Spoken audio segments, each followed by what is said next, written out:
wabarakatuh. Alhamdulillahilladzi khalaqal mauta wal hayata liyabluwakum ayyukum ahsanu amala. Asyhadu an la ilaha illallah wahdahu la syarikalah, ilahul awwalin wal akhirin, wa asyhadu anna Muhammadan abduhu wa rasuluh. Allahumma salli wa sallim ala sayyidina Muhammadin wa ala alihi wa sahbihi ajma'in, amma ba'. Yang saya hormati Ketua Pengurus Masjid Baitur Rahman, yang terhormat Kanda Dr. Insinyur Najib Asmani, yang saya hormati dan saya muliakan pengurus masjid, bapak-bapak pengurus Masjid Baitur Rahman ini, yang saya hormati dan saya muliakan bapak-bapak, ibu-ibu jamaah sholat subuh di pagi hari ini, hadirin sekalian yang saya hormati dan saya muliakan. Terlebih dahulu, marilah kita panjatkan puji dan syukur kehadirat Allah Subhanahu wa Ta'ala yang telah melimpahkan nikmat-Nya kepada kita semua. Betapa besarnya, betapa banyaknya nikmat Allah yang dikaruniakan kepada kita semua ini. Di antara nikmat itu kesempatan dan kesehatan, sehingga bapak-bapak, ibu-ibu, hadirin sekalian dapat bersilaturahmi di masjid yang megah ini dalam keadaan sehat walafiat. Tak lupa pula salawat dan salam kita tujukan kepada junjungan kita Nabi besar Muhammad SAW.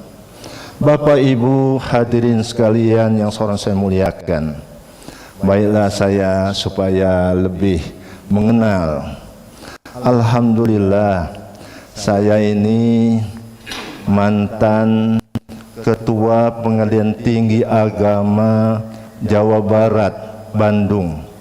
Sebelumnya menjabat sebagai Ketua Pengadilan Tinggi Agama Palembang, Sumatera Selatan.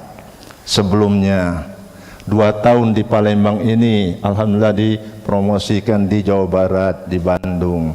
Sebelumnya menjadi Ketua Pengadilan Tinggi Agama Bengkulu. Sebelumnya lagi Wakil Ketua di PTA Palembang. Sebelumnya lagi Wakil Ketua PTA Padang, Sumatera Barat. Sebelumnya lagi di DKI Jakarta. Sebelumnya lagi di Bandung. Kemudian sebelumnya lagi di Palembang.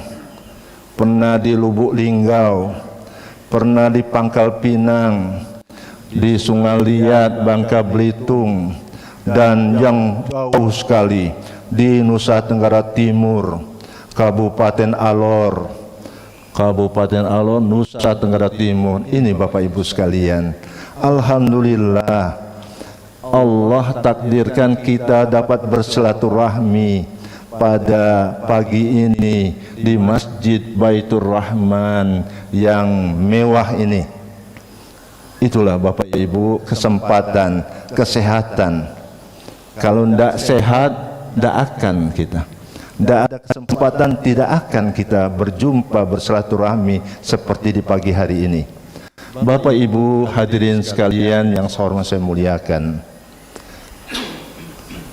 saya akan menyampaikan masalah yang sangat berkaitan, yang sangat berhubungan dengan kehidupan kita sehari-hari. Kehidupan kita sehari-hari, sejak lahir, menikah, kemudian meninggal dunia. Ini sangat erat sekali hubungannya dengan kompetensi absolut pengadilan agama. Bapak Ibu sekalian, perlu Bapak Ibu mungkin sudah ada yang tahu, badan peradilan di Indonesia ini ada 4 badan peradilan. Menurut pasal 25 Undang-Undang 48 tahun 2009, badan peradilan yang berada di bawah Mahkamah Agung Republik Indonesia. Yang pertama, badan peradilan dalam lingkungan peradilan umum. Kedua, dalam lingkungan peradilan agama. Yang ketiga, badan dalam lingkungan pengadilan militer. Yang keempat, dalam lingkungan peradilan tata usaha negara. Jadi Bapak Ibu, pengadilan agama ini bukan di bawah Menteri Agama, bukan.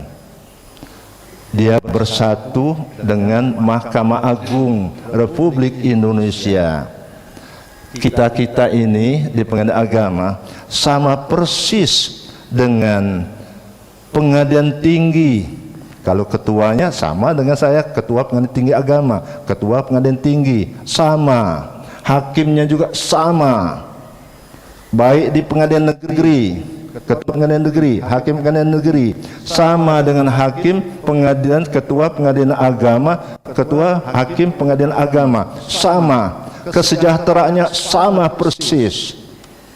Usia pensiunnya, usia purna baktinya sama persis, kecuali pengadilan militer. Pengadilan militer masih masih keterkaitan dengan panglimanya.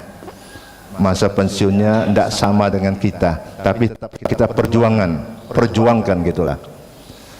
Kesejahteraan sama. Itu Bapak Ibu sekalian, ya sedikit untuk diketahui gitu. Jadi pengadilan agama ini luar biasa, alhamdulillah.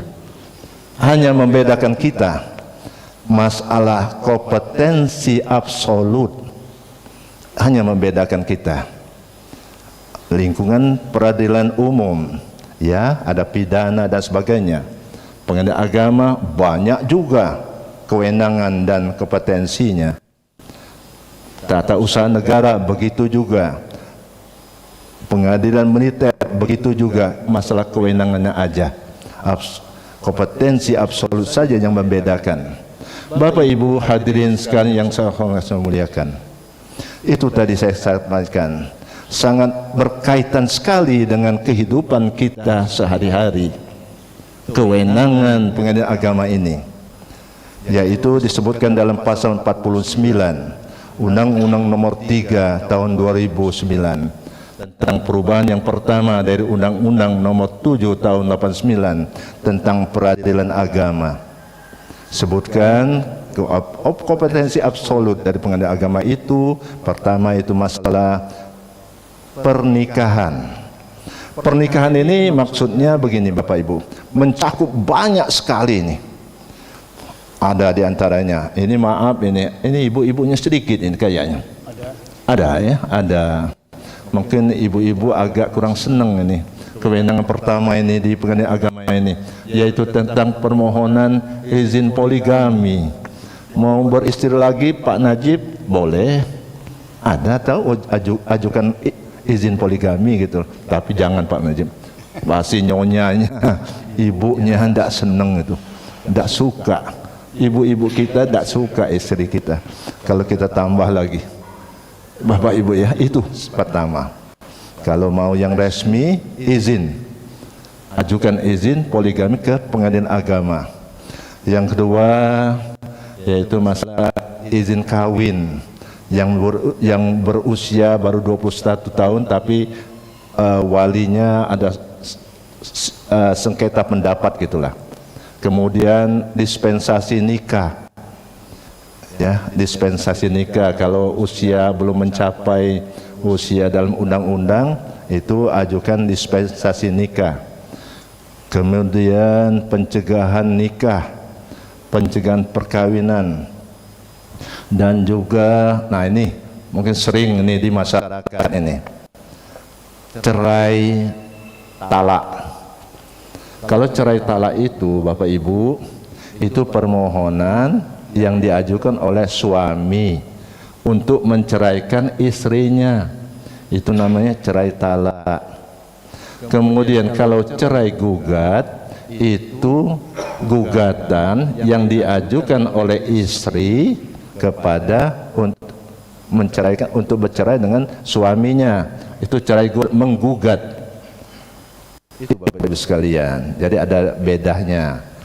Kemudian ada juga Bapak Ibu, kalau mau mengangkat anak itu di pengadilan agama, adopsi, asal usul anak di pengadilan agama, penggantian wali di pengadilan agama, pemeliharaan anak, kewenangan pemeliharaan anak ini Bapak Ibu, kayaknya aja sepele. Ini perkaranya banyak yang sampai kasasi. Mengapa Bapak Ibu? Ini kebiasaan kita, orang Palembang, orang Sumatera Selatan, itu mungkin orang-orang lain juga. Kalau dengan cucu kita itu sayangnya bukan main. Dengan cucu, cucunya di rumah itu ya main dengan kakek neneknya, yai-nyainya. Tahu-tahu ayah ibunya mau bercerai, pisah. Nah, bagaimana ini anak ini? Punya anak 3 orang, masih kecil-kecil lah, sering main dengan kakek neneknya, sering dipelihara kakek neneknya, cerai. Maka anak ini Bapak Ibu jadi perebutan ini antara ayah dan ibunya. Siapa yang berhak untuk memelihara anak ini? Termasuk kakek ini ya, nenek ini. Ini Bapak Ibu, banyak yang sampai kasasi Bapak Ibu, keluar uang tidak sayang kakeknya demi cucunya, untuk mendapatkan cucunya. Ini Bapak Ibu, kan cucunya dibawa, ada yang perceraian yang dibawa ke Jakarta karena putusan pengadilan pada ibunya. Dia pulang ke Jakarta atau ke Bandung, ke Jawa Barat. Ayahnya di Palembang, cucunya dibawa oleh ibunya. Berhak ibunya yang ini. Sampai kasasi Bapak Ibu, kakek neneknya, yai-nyainya sangat sayang sekali, yang selama ini dipelihara, disayang di rumah, lantas dibawa oleh istri, dibawa oleh menantu. Ini Bapak Ibu, jangan dianggap enteng masalah ini. Rasa emosional kita, kasih sayang kita terhadap cucu kita, ini Bapak Ibu sekalian, itu sering disengketakan tentang pemeliharaan anak ini, hadonah. Bapak Ibu sekalian yang saya muliakan, kewenangan, kompetensi yang lain, masalah waris, penting sekali ini waris, sengketa waris. Apabila ya saya menganjurkan Bapak Ibu, kalau masalah waris, kalau bisa diselesaikan dah secara kekeluargaan gitulah, damai gitulah, rukun damai, musyawarah di keluarga. Jangan sampai menjadi sengketa di pengadilan, gugatan, diajukan gugatan ke pengadilan. Ini ada terjadi Bapak Ibu. Jadi mungkin tidak ngerti ya, tidak ngerti ini. Harta itu misalnya seorang laki-laki menikah dengan seorang perempuan, Fatimah meninggal, lantas dia menikah lagi dengan Rohana misalnya. Nah, semasa perkawinan dengan Rohana telah memiliki berapa rumah, berapa tanah, bidang tanah. Nah, disangka oleh anak-anak Fatimah dan Bapak Ahmad ini milik kita semua ini, karena si dengan rohana tadi tidak punya anak, disangka milik kita semua ini, yang tanah berapa hektar, rumah bangunan berapa ini. Nah, maka padahal rohana istri yang kedua memiliki saudara kandung. Ini Bapak Ibu, saudara kandung itu dapat bagian dari rohana. Ini sengketa ini Bapak Ibu di pengadilan, banyak sekali sengketa di pengadilan. Ini masalah waris ini Bapak Ibu sekalian, kalau bisa cepat-cepat diselesaikan Bapak Ibu ini. Kemudian Bapak Ibu, di antara kompetensi yang lain itu masalah wakaf ini sudah menjadi trendy bagi kita umat Islam. Wakaf, Bapak Ibu, harta kita ini Bapak Ibu tidak ada gunanya Bapak Ibu, tidak kita bawa mati Bapak Ibu, tidak kita bawa mati, tidak kita bawa ke kuburan alam barzah, enggak, tinggal semua harta kita. Mobil 5 buah, yang mobil mewah, Mercy, Fortune, Pajero dan sebagainya. Rumah ada berapa buah, tinggal semua Bapak Ibu. Tapi alangkah bagusnya diwakafkan Bapak Ibu, untuk bekal kita Bapak Ibu. Itulah yang ikut nanti kepada kita. Disebutkan dalam suatu hadis, idza mata ibnu adam in qata'a amalu illa min salas, shadaqatin jariyah au ilmin yuntafa'a bih au waladin sholihin yad'ulah. Apabila anak Adam, kita semua ini meninggal dunia, maka terputus semua amalan kita, kecuali ada 3 perkara yang masih mengalir.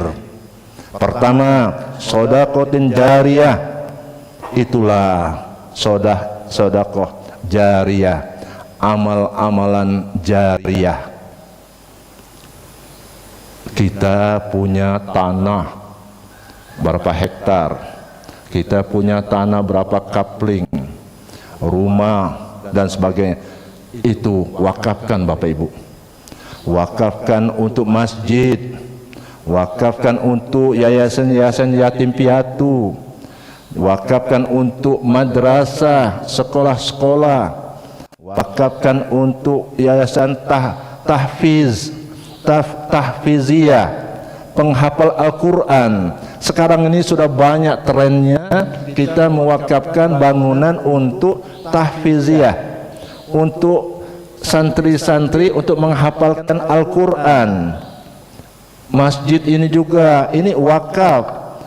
Bapak Ibu ada sebagian rezeki gitu lah ya, boleh Bapak Ibu wakaf. Misalnya saya mau ASI aja 1, saya wakafkan, saya ini ajalah pintu itu 1, saya wakaf.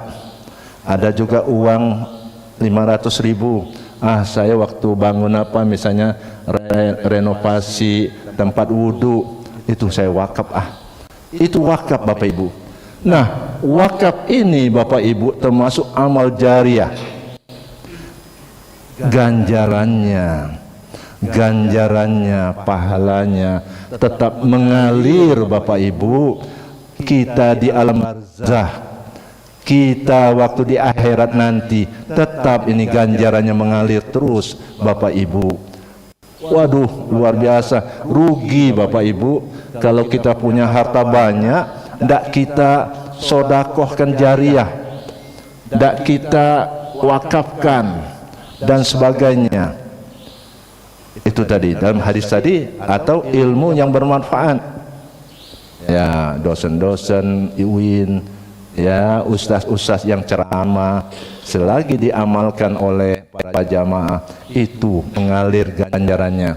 Atau anak yang soleh yang mendoakan kita, itu Bapak Ibu sekalian. Bapak Ibu sekalian, itu saya katakan tadi, banyak sekali sekarang sengketa wakaf ini masuk gugatan di pengadilan agama. Mengapa? Kalau dulu pada waktu kakek-kakek kita, nenek kita, yai kita mewakafkan tanah itu baik di kota-kota besar maupun di desa-desa kabupaten, dulu belum ada nilainya Bapak Ibu, belum ada nilainya, paling-palingnya nilainya rendah sekali. Tapi sekarang Bapak Ibu, nilainya miliaran, puluhan miliar. Tanah yang di pinggir jalan sekarang ada 1000 meter aja persegi, nilainya sudah sekarang miliaran. Nah, dilihat oleh ahli waris yang hidupnya masih sengsara, maaf ini Bapak Ibu, tidak semua maaf ini saya katakan, tidak semua kita kaya raya semua. Yang masih kekurangan ini tanah kakek kita ini tanah kakek kita ini, dibangun sekolah ini. Gimana kalau kita gimana kira kalau kita ambil lagi lah? Maka diajukanlah gugatan ke pengadilan agama. Ini Bapak Ibu, ini tanah masjid luas, pekarangannya luas sekali masih. Ini tanah yai saya, kakek saya ini, nilainya sudah puluhan miliar, digugat lagi Bapak Ibu. Banyak lagi yang lain-lain, yayasan-yayasan, madrasah-madrasah yang sudah diwakafkan, digugat kembali oleh ahli warisnya. Ini Bapak Ibu, itulah kewenangan pengadilan agama. Masalah wakaf, wasiat juga Bapak Ibu. Nah, ini itu juga disengketakan. Wasiat biasanya sebelum kita meninggal dunia, sebelum kita meninggal buat wasiat. Itu pun disengketakan Bapak Ibu, digugat. Masalah hibah ini kan pemberian kepada orang lain, lembaga menghibahkan, itu pun jadi kewenangan pengadilan agama, digugat kembali. Banyak sengketa itu digugat kembali Bapak Ibu sekalian. Ini Bapak sekalian, Bapak Ibu hadirin sekalian yang saya hormati, yang memuliakan, di dalam pasal 249 Undang-Undang nomor 3 tahun 2009 juga kewenangan pengadilan agama masalah ekonomi syariah, yaitu yang terdiri dari bank syariah Bapak Ibu. Bank syariah kalau di Indonesia ini ada BSI, Bank Syariah Indonesia, Bank Muamalah, dan banyak juga BCA Syariah, NBC Syariah, Bank Mega Syariah. Pokoknya bank-bank syariah gitulah. Itu kalau terjadi sengketa antara pihak bank dan nasabah, ini diajukan ke pengadilan agama. Pengadilan agama Bapak Ibu bukan mengadili orang-orang kita semua aja. Ada orang Cina non muslim juga berwenang, berhak dia mengajukan gugatan masalah bank syariah tadi. Ini Bapak Ibu sekalian. Oleh karena itu alhamdulillah pengadilan agama gedung-gedungnya sudah megah-megah.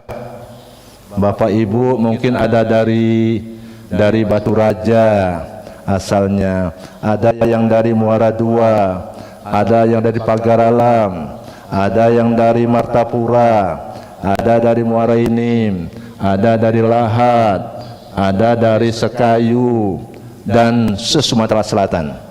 Sudah megah-megah gedung pengadilan agama, sama dengan pengadilan negeri, Bapak Ibu, karena dia itulah alhamdulillah Ketua Mahkamah Agung orang kita.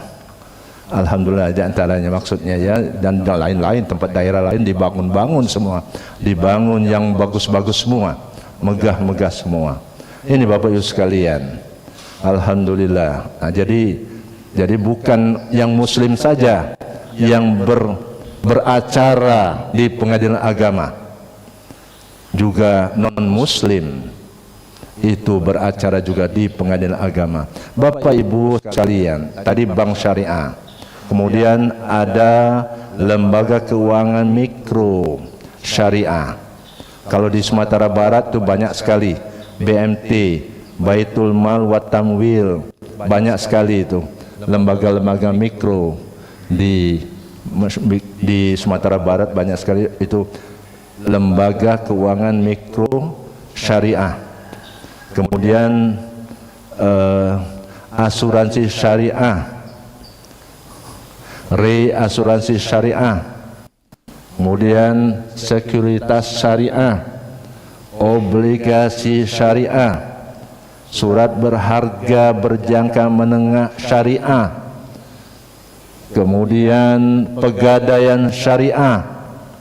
Bapak Ibu, banyak sekali bisnis syariah, lembaga pembiayaan syariah. Itu semua apabila terjadi sengketa, maka diajukanlah di pengadilan agama. Ini Bapak Ibu sekalian. Jadi maaf, ini pengadilan agama itu bukan tempat bercerai saja, bukan tempat bercerai saja, tetapi banyak sekali perkara-perkara di pengadilan agama itu. Ini Bapak Ibu sekalian, ini perlu diketahui. Alhamdulillah, ini Bapak Ibu sekalian. Bapak Ibu sekalian yang saya muliakan, nanti sekarang ini Bapak Ibu ada kemudahan-kemudahan, Bapak Ibu ada kemudahan-kemudahan. Jadi Bapak Ibu, kalau maaf ini, mudah-mudahan tidak ada urusan ke pengadilan agama, mudah-mudahan. Tapi kadang-kadang masih ada juga urusannya ke pengadilan agama. Di pengadilan agama itu Bapak Ibu sekarang ini mudah, ada namanya PTSP, ya, PTSP. Jadi pelayanan terpadu satu pintu. Jadi Bapak Ibu tidak susah-susah, jangan susah-susah. Pelayanan terpadu satu pintu di sana. Bapak Ibu misalnya mau masalah waris, masalah sengketa waris, itu gugatannya Bapak Ibu bisa dibuatkan, bisa dibantu untuk dibuatkan. Di sana ada pos bakum, pos bantuan hukum, itu gratis Bapak Ibu. Ingat, gratis. Untuk minta bantuan buat surat gugatan itu gratis. Kalau dia mungut, salah dia, adukan itu, tidak boleh. Tapi insya Allah semuanya pos bakum gratis, ya. Mereka betul-betul melaksanakan itu dengan gratis. Kemudian di sana Bapak Ibu daftar, sudah daftar tentu pembayaran panjar biaya perkara itu langsung ada banknya, Bapak Ibu. Nah, itu. Jadi dalam tempo mungkin 1 jam selesai, tidak repot-repot lagi. Ada posnya, tidak repot-repot. 1 jam selesai Bapak Ibu. Jadi jangan khawatir Bapak Ibu. Insya Allah banyak bantuan-bantuan dalam arti untuk melayani, pelayanan prima kepada masyarakat. Bapak Ibu sekalian, sekarang Bapak Ibu ya mungkin di sini diantaranya ada pengacara, advokat, ya dan sebagainya. Sekarang ini Bapak Ibu bisa berperkara secara ikut dan litigasi. ikut ini Bapak Ibu melalui digital, virtual, digital. Jadi tidak perlu datang ke pengadilan, daftar aja melalui HP, punya HP, langsung daftar, langsung Bapak Ibu. Kecuali hal-hal yang tertentu mungkin secara manual sekarang, dan murah, biayanya murah kalau pakai ikut. Itu Bapak sekalian. Jadi ya, mudah-mudahan Bapak Ibu yang saya sampaikan ini mudah-mudahan bermanfaat, berguna bagi Bapak Ibu dan kita semua. Dan atas perhatian Bapak Ibu, saya ucapkan terima kasih yang sebesar-besarnya dan penghargaan yang setinggi-tingginya. Mohon maaf apabila ada kekurangan, kekeliruan, sudahlah dimaafkan. Saya rasa demikian yang dapat saya sampaikan. Billahi taufik wal hidayah. Wassalamualaikum warahmatullahi wabarakatuh. Kalau nak tanya-tanya boleh. Boleh. Boleh ya. Kalau saya bisa jawab, jawab. Kalau itu nanti kita ini kan dulu.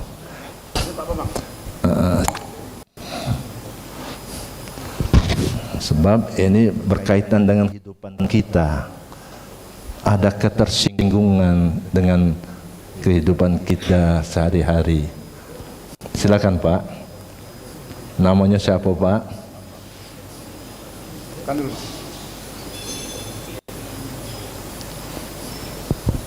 Nama saya Bambang Pak.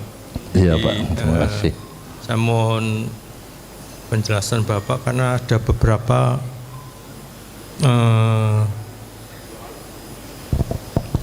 beberapa kasus, umpamanya ada perkawinan antar agama Pak. Ini bagaimana menurut hukum Islamnya dan juga menurut tata hukum negara kita Pak. Bisa kadang-kadang saya melihat ada beberapa kasus, ada yang disahkan, ada yang tidak, perkawinan antar agama Pak. Antar agama ya. Terima Pak. kasih. Iya. Sudah Pak. Ada yang lain lagi silakan. Tadi antar agama. Silakan. Agak jelas-jelas. Ini Ustaz, Assalamualaikum warahmatullahi wabarakatuh. Waalaikumsalam warahmatullahi wabarakatuh. Ada dua yang ingin saya tanyakan. Yang pertama mengenai wakaf, Ustaz. Seperti kita ketahui bahwa di Palembang terutama yang saya tahu, itu banyak masjid yang oleh ahli warisnya dikatakan bahwa itu wakaf dari keluarga, tapi secara lisan, belum dengan sertifikat. Nah, apakah pengurus masjid itu bisa menuntut ke pengadilan agama untuk mendapatkan sertifikatnya? Bisa itu menuntut ke keluarga dari ahli waris atau dari pemerintah. Itu yang pertama. Yang kedua, kalau ada sertifikat daripada wakaf tersebut, siapa yang nyimpan? Dan ketiga, ini agak banyak Pak. Ya. Ini mengenai gugat cerai tolak.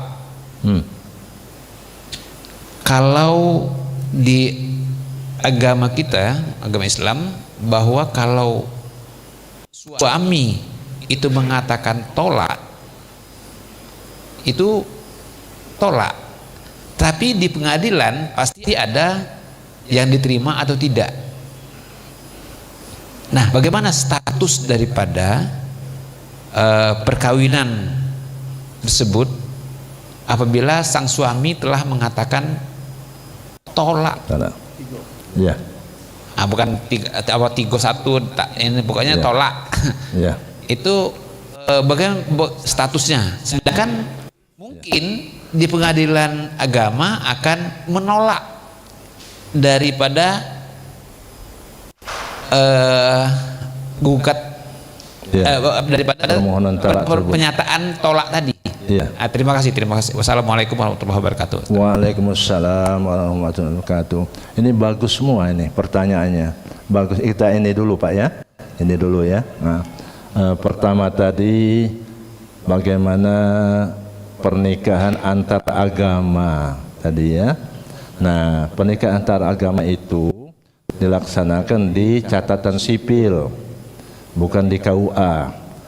Kalau KUA itu sama-sama muslim muslimah itu Pak ya. Itu kemudian yang Bapak tadi masalah wakaf apa Maksudnya itu dari segi Islam, dari segi Islam perkawinan antar agama. tidaklah, tidak Pak, janganlah Pak, harus tunduk Pak salah satu pihak Pak ke Islam, jangan beda-beda Pak.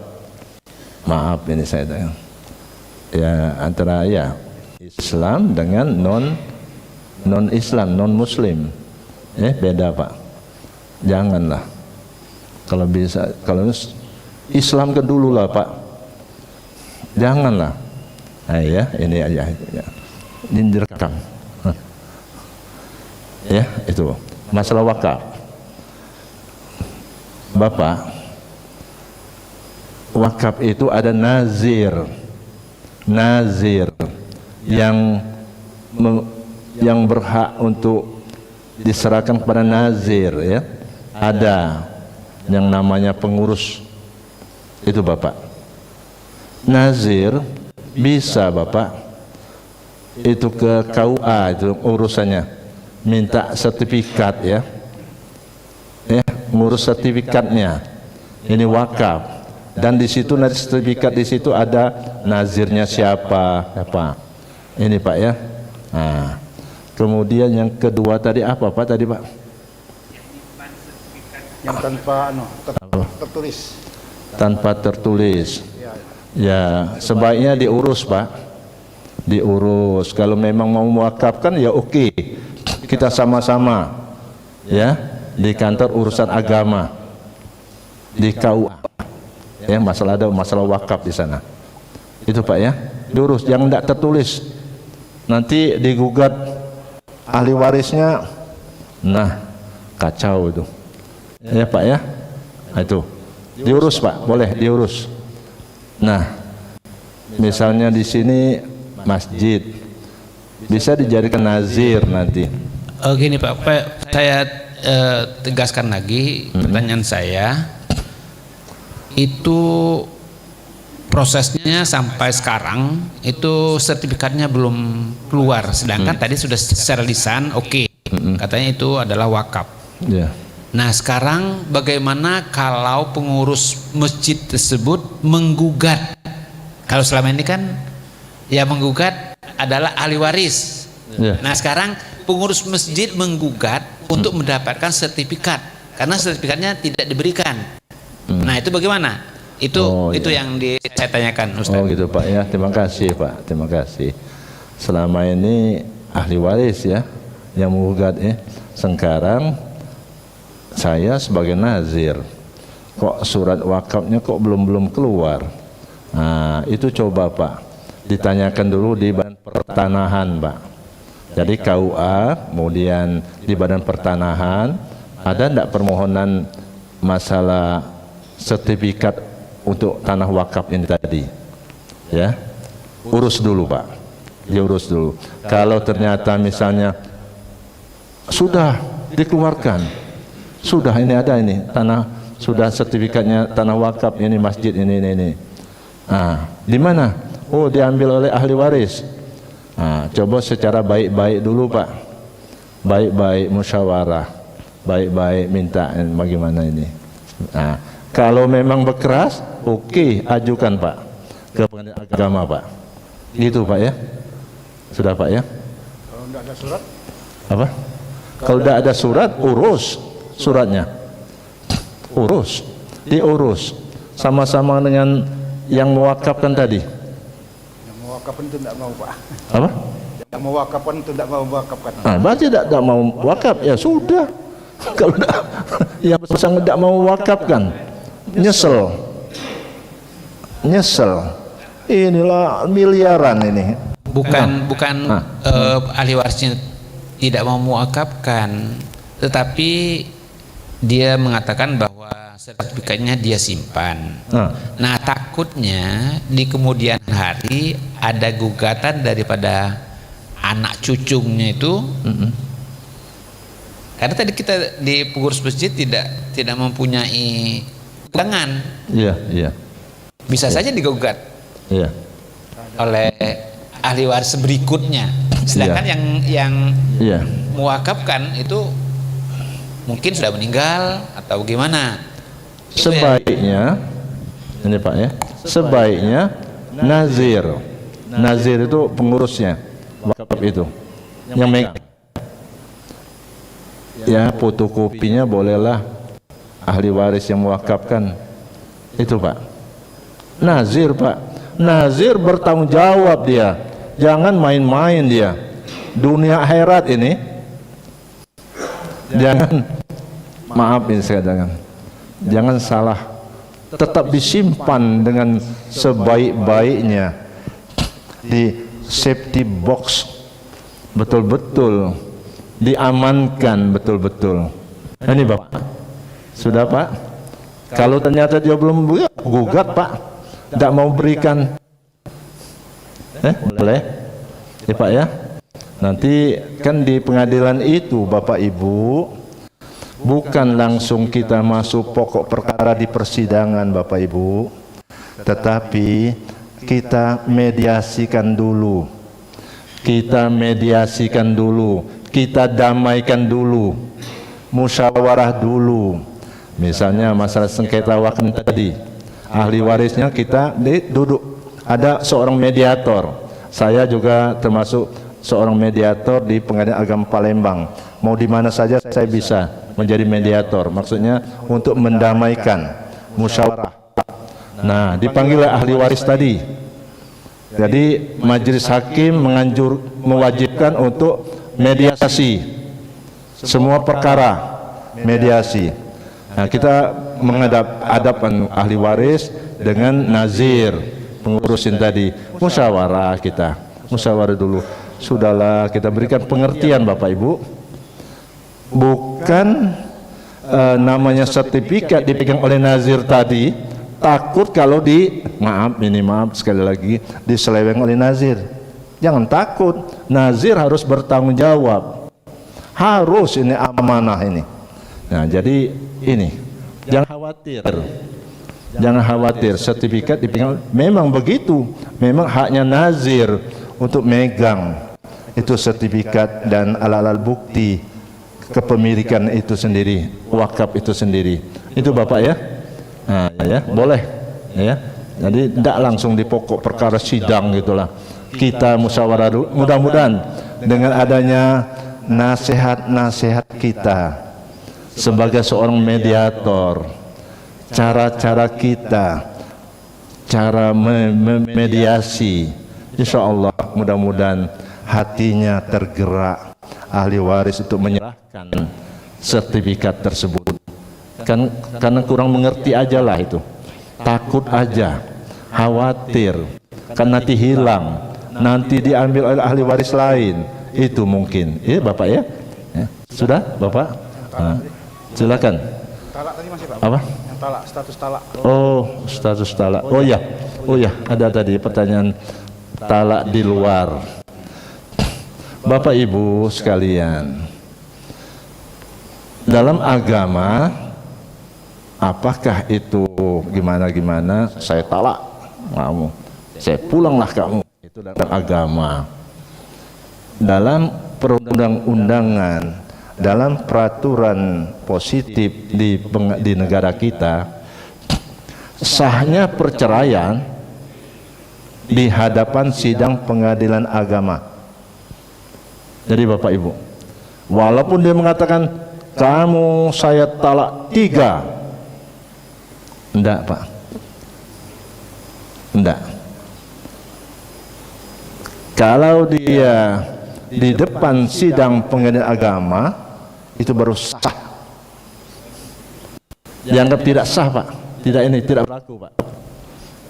Jadi ini Pak ya, kalau di luar-luar itu enggak, pasti itu dianggap belum cerai itu.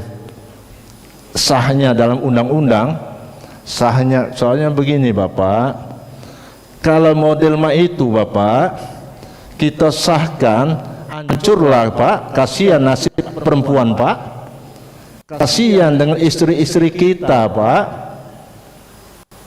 Asal salah sedikit kamu ceraikan, asal nak diajak tidur tak galak kamu saya ceraikan. Ai Pak, kacaulah dunia ini ya Pak. Salah sedikit istri saya ceraikan, talak 3. Nah Pak, nak bini lagi sudahnya, nak bini lagi, itu kan? Bukan itu Pak. Enggak, aku tuh guyon aja. Bukan. Ya, Penesan baik. Saya ya jelaskan lagi Pak. Ini mengenai keyakinan agamanya Pak. Ya. Kalau di agama itu kan, kalau sudah kata tolak, apalagi kalau sudah dalam hati, itu tolak. Jadi tidak boleh lagi bercampur dalam agama ini. Nah sekarang kalau di pengadilan, kalau tadi dikatakan bahwa tolak itu boleh terjadi di depan hakim, berarti yang pertama tadi itu tidak berlaku. Ya. Sedangkan itu sudah dijelaskan oleh agama, Ya. bahwa kalau suami sudah mengatakan tolak, tidak boleh lagi bercampur. Ya. Bapak, Dosa kalau bercampur. Ini Ya. masalahnya di situ ini Ustaz. itu Bapak. Jadi bukan ya. karena mau kawin lagi atau tidak, saya Ya. itu cuma menginikan statusnya. Ya, Terima ya. kasih. Terima kasih Bapak. Memang sering ya ini nikah juga, ndak usah pakai KUA lah, ndak usah lah tercatat lah. Nikah baik sama-sama ini nikah gitulah. Ada wali, ada mahar, ada saksi, laju. Ya, nikah di bawah tangan itu. Cerai begitu juga. Kau talak. Ya, kalau dalam ilmu fikih begitu, Pak. Bapak Ibu sekalian, kita di negara hukum, di negara ini, dalam Al-Quran disebutkan Bapak Ibu, dalam Al-Quran disebutkan Bapak Ibu, kita harus patuh kepada ya pemerintah negara, ya itu ada itu. Atiullah wa atiur Rasul wa ulil amri minkum. Ulil amri minkum. Perintah taat kepada Allah, Rasul dan ulil amri minkum. Pemerintah negara yang mengatur itu, Pak. Negara di sini, ulil amri di sini pengadilan agama. Pengadilan agama, Bapak. Al-Quran itu perintah itu, bukan saya ustaz, bukan. Ini Bapak Ibu ya. Jadi kacau Bapak. Memang kalau dalam fikih itu begitu Bapak. Ya. Tapi aturan negara, hukum positif yang mengatur supaya kita tidak kacau Bapak. Maaf ya sekali lagi. Kalau sedikit aja saya ceraikan, saya pulangkan kamu ke rumah orang tuamu, saya talak 3. Kacau kita Pak. Maaf yang saya katakan, saya juga dari syariah, ilmu fikih, madzhabul arba'ah, bidayatul mujtahid dan sebagainya Bapak. Saya pelajari semua. Tapi pemerintah mengatur supaya harmonis semua Bapak. kehidupan rumah tangga Muslim ini. Kacau.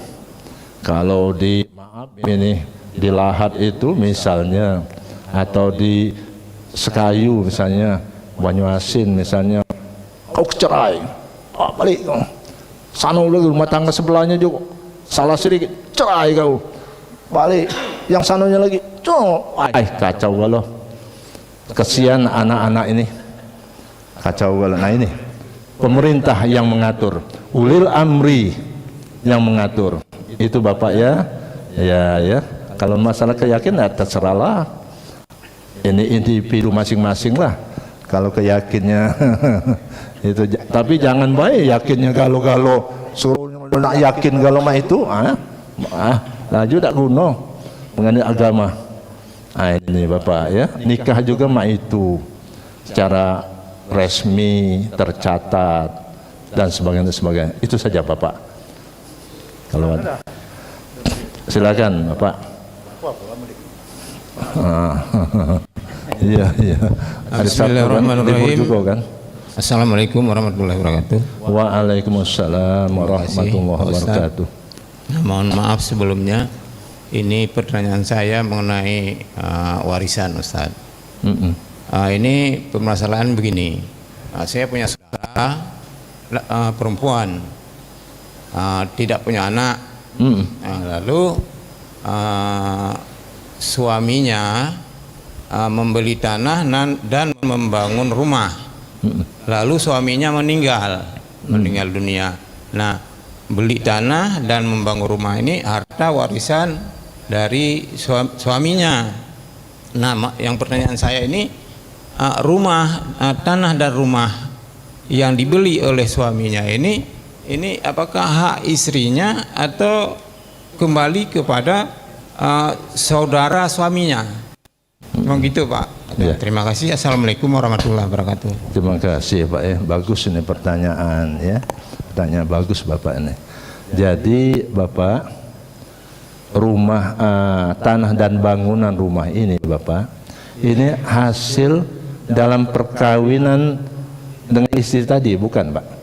Apa? Bawaan suami, bawaan suami Bapak ya. Ya, itu jelas, harus jelas. Kalau harta bawaan suami, maka itu harta peninggalan ahli warisnya dari suami. Istri dapat juga Bapak, dapat juga bagian dia. Nah ini ya, jadi ini harta misalnya 100 juta, 100 juta. Nah ini peninggalan dari suami ini. Tidak punya anak. Kalau ada anak laki-laki, wow, habis itu harta. Haknya anak laki-laki tadi. Ini saudara kandung suami Pak masih hidup Pak? Ada? Ada. Siapa Pak? Anaknya yang ada. Anak dari saudara laki-laki. Oh, anak dari saudara suami, keponakan, ponakan.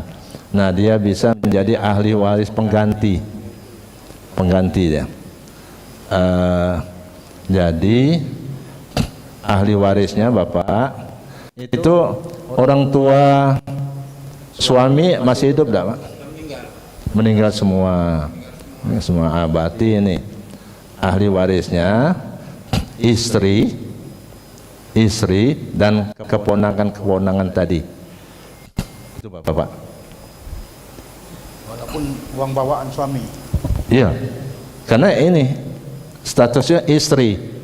Istri itu dapat dia dari suaminya. Itu Bapak. Jadi keponakan itu dapat ahli waris pengganti dia. Harta itu harta suami. Iya. Bukan harta. Laki-laki Pak, saudaranya tadi? Laki-laki. Laki-laki. Dia itu suami daripada itu tadi yang meninggal. Dia punya saudara laki-laki 2. Jadi semuanya sudah meninggal, Jadi ponaannya laki-laki itu ada keponaannya, ada. Itu Pak. Jadi ini kan diambil untuk istri juga dulu, bagian istri, kalau tidak salah 1/4, kemudian sisanya untuk saudara tadi habis itu, bagilah. Yang penting laki-laki 2 kali bagian dari perempuan, kecuali musyawarah, keikhlasan, sudahlah laki-laki dan perempuan kita bagi rata baik, kecuali itu. Nah, tapi kalau menurut aturan ilmu waris, laki-laki dua bagian dari perempuan. dan ini dia punya anak angkat. Apakah anak angkat ini dapat 2 bagiannya, Pak Ustaz? Gimana? Anak angkat Ya, anak angkat. itu dapat wasiat wajibah sepertiga harta dari peninggalan. Dapat bagian Pak. Tapi ini Ustaz, jadi wasiat itu tidak ada suratnya. Apa Pak? Enggak ada surat menyuratnya, tidak ada misalnya, enggak ada surat. Walaupun tidak ada surat wasiat, Bapak, anak angkat mendapat sebesar-besarnya 1/3 dari harta peninggalan. Itu Pak, dapat Pak. Walaupun tidak ada surat wasiat. Nah, itu Pak ya. Ya, itu Pak. Terima kasih, Pak. Yo, sama-sama Pak. Ada lagi satu keluarga? Oh, silakan Bapaknya. Sini Pak. Terakhir katanya Pak Ketua. Nah, ini maaf yang lain-lain ini. Kayaknya perlu kadang-kadang. Bismillahirrahmanirrahim. Assalamualaikum warahmatullahi wabarakatuh. Waalaikumsalam warahmatullahi wabarakatuh. Ini yang saya tanyakan nih Pak Ustadz. Iya. Pertama, perbedaan antara harta hibah dan harta warisan. Kedua, apakah harta hibah itu bisa diperkarakan kalau ada yang gugat? Nanti yang ketiga, orang tua meninggal semua. Apakah harta warisan itu otomatis jatuh ke anak lelaki tertua atau bagaimana? Terima kasih Pak Ustaz. Assalamualaikum warahmatullahi wabarakatuh. Waalaikumsalam warahmatullahi wabarakatuh. Perbedaan antara hibah dengan harta warisan. Kalau hibah itu diberikan pada waktu yang bersangkutan masih hidup, hibah. Oh, itu kasihkan itu. Apa? Bisa total. Iya. Tidak boleh galau-galau. Hibah. Iya. Harto ini misalnya dihibah ke galau, laju ahli waris, laju ini, laju gigit jari. Itu waris Bapak dibagi harta peninggalan setelah yang bersangkutan meninggal dunia. Itu Pak ya. Terus apa tadi Pak? Pertanyaannya saya masih ini nih. Itu perbedaannya. Untuk harga warisan itu Pak, kalau orang tuanya sudah meninggal semua, dia mempunyai anak laki-laki dan perempuan, apakah harta warisan itu otomatis dikuasai oleh anak laki-laki tertua atau perempuan? Demikian Pak, terima kasih. Iya, terima kasih Pak. Terima kasih, bagus sekali. Banyak kita di dusun-dusun, maaf ya, di daerah-daerah, desa-desa punya pengertian anak yang tertua itu yang dulu betul-betul menguasai gitulah. Tidak demikian. Itulah sering digugat di pengadilan. Karena yang tertua itulah yang merasa ini memang saya ini, hak saya ini, hak kami ini, sawah berapa hektar, apa-apa, adik-adiknya tidak diberinya. Nah, itu salah itu. Jadi Bapak Ibu, ahli waris ini yaitu anak-anak. Apakah itu anak perempuan dan laki-laki, laki-laki dan perempuan. Itu Bapak. Ada anaknya 7, laki-lakinya 4, perempuannya 3. Semuanya sama-sama dapat Bapak. Dengan catatan laki-laki 2 kali lipat dari perempuan. Itu menurut ilmu waris paroid. Tetapi sudah dia tahu bagianku, misalnya jadi ini 4 laki-laki 3 perempuan, 3 dikali 2 6 jadi 10 bagian 10 bukan apa ya 28 tambah 3 11. Jadi uang 100 juta misalnya laki-laki 20 juta, perempuan 10 juta, ya. Jadi 20 juta 2 bagian dari 1 bagian itu perempuan. Itu tahu dia sudah bagiannya. Setelah sudah tahu bagiannya, sudahlah kita yang laki-laki ini tadi ya, kasihan dengan adik kita yang betino tuh ya, kasihan dia saro, dah kita ini bagi rato bae. Boleh. Jadi setelah tahu bagiannya, aku dapat 20 juta yang laki-laki, perempuan dapat 10 juta, ya sudah tahu. Tetapi dengan perasaan yang ini, dalam arti dia sudah lumayan, laki-laki tadi sudah cukup galo, lakayo, nyingo adiknya saro, sudahlah kita samorato bae, ya, juklah adik-adik kita samo, dibagilah samorato, boleh Bapak, boleh. Nah itu, jadi itu tadi Bapak ya, mana tadi ya, yang tua tadi tidak boleh dia menguasai dewek. Satu tadi Pak yang belum Bapak jelaskan, Ya. masalah harta hibah tadi. Itu kalau ada yang gugat, apakah bisa diperkarakan dan di mana, pengadilan agama atau di mana? Demikian Pak. Ya, dia hibahkan itu Pak, kalau sebagian besar Bapak, lebih dari 1/3 bisa saja Bapak digugat oleh ahli waris. Bisa saja. Mengapa? Ahli waris merasa, oh lemak dia katanya. Masa atau orang tua kita dihibah ke galau dengan anak betino misalnya, Pak ya, bisa Pak digugat di pengadilan. Jadi di pengadilan nanti betul-betul dengan pertimbangan-pertimbangan, alat-alat bukti dan sebagainya Bapak. Bisa, itu Pak. Walaupun harta hibah itu dibuatkan akte hibah dari yang masih hidup tadi kepada yang menerima hibah itu Pak, gitu. Iya, iya. Jadi di notaris Pak ya, di notaris boleh ya. Hibah, ya sebaiknya di notaris sebaiknya. Di mana? Gimana? Betul Pak. Jadi yang menerima hibah tadi sudah dibuatkan akte, sudah punya akte hibahnya Pak. Iya. Tapi masih mau digugat gitu Pak. Masih digugat.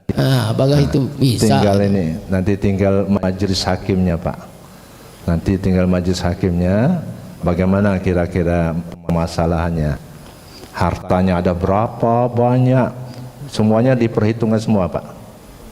Hartanya ada berapa, yang dihibahkan berapa, nah, ini nanti diperhitungkan. Kalau sebagian besar hibahkan semua, bisa saja batal ini Bapak, bisa tidak berkekuatan hukum tetap, bisa tidak ini ya Bapak. Tapi lihatlah majelis hakim itu urusannya. Silakan Pak Yamin ya. Nah, silakan Bapak. Assalamualaikum warahmatullahi wabarakatuh. Waalaikumsalam. Ini masih masalah hibah tadi Pak ya. Dia punya anak 5 orang. Dihibahkan harta itu sebagian kepada salah satu anaknya. Nah, itu mutlak hak kedua orang tuanya, apa anak yang lain itu harus menandatangani juga.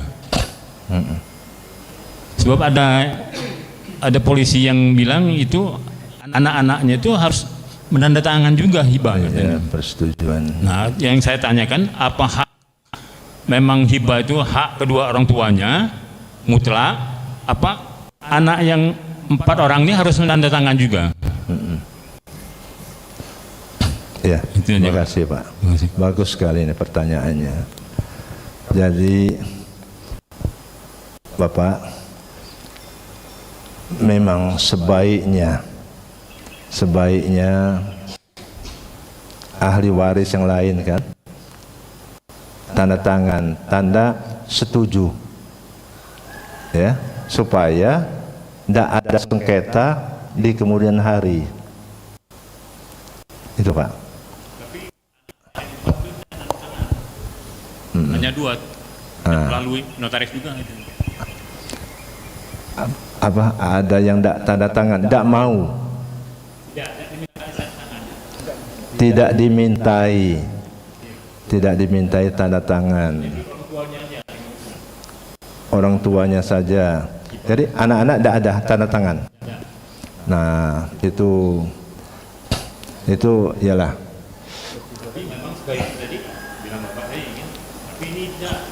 Tidak Pak ya, iya, ya.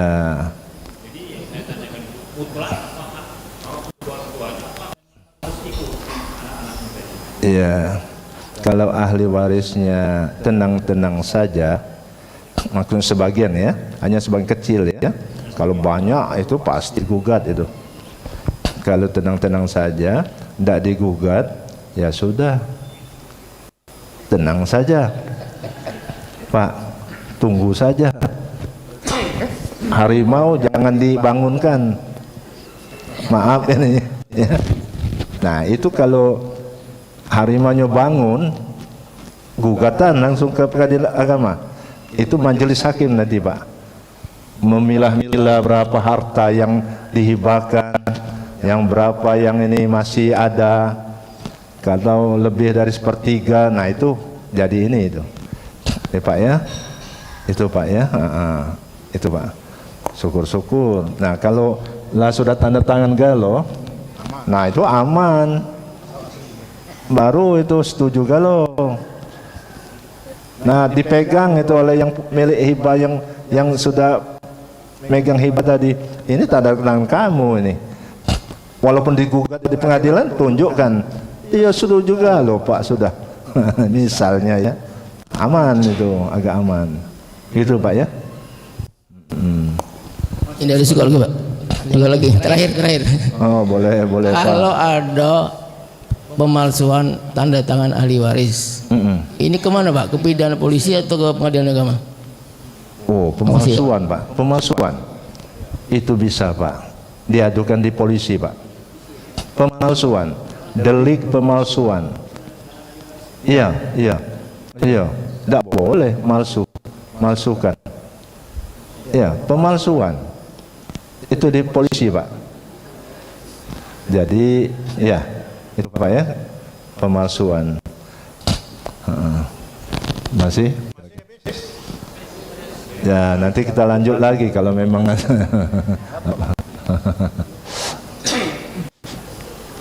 itu Pak ya. Sudah habis? Gitu. Baiklah Bapak Ibu hadirin sekalian, tadi pertanyaannya bagus-bagus galau. Bagus-bagus galau tadi pertanyaannya. Bagus sekali. Ini Bapak Ibu. Terima kasih Bapak Ibu. Terima kasih atas perhatian Bapak Ibu. Sampai jam berapa ini hampir? Nah, hampir jam 7. Masih Bapak Ibu di sini. Sekali lagi kami ucapkan terima kasih Bapak Ibu, dan mohon maaf apabila ada kekeliruan dan kekurangan. Kita akhiri dengan ucapan hamdalah. Alhamdulillahirabbil alamin. Wassalamualaikum warahmatullahi wabarakatuh. Masjid minta penyuluhan Apa? ke PTA, ke Pengadilan Agama.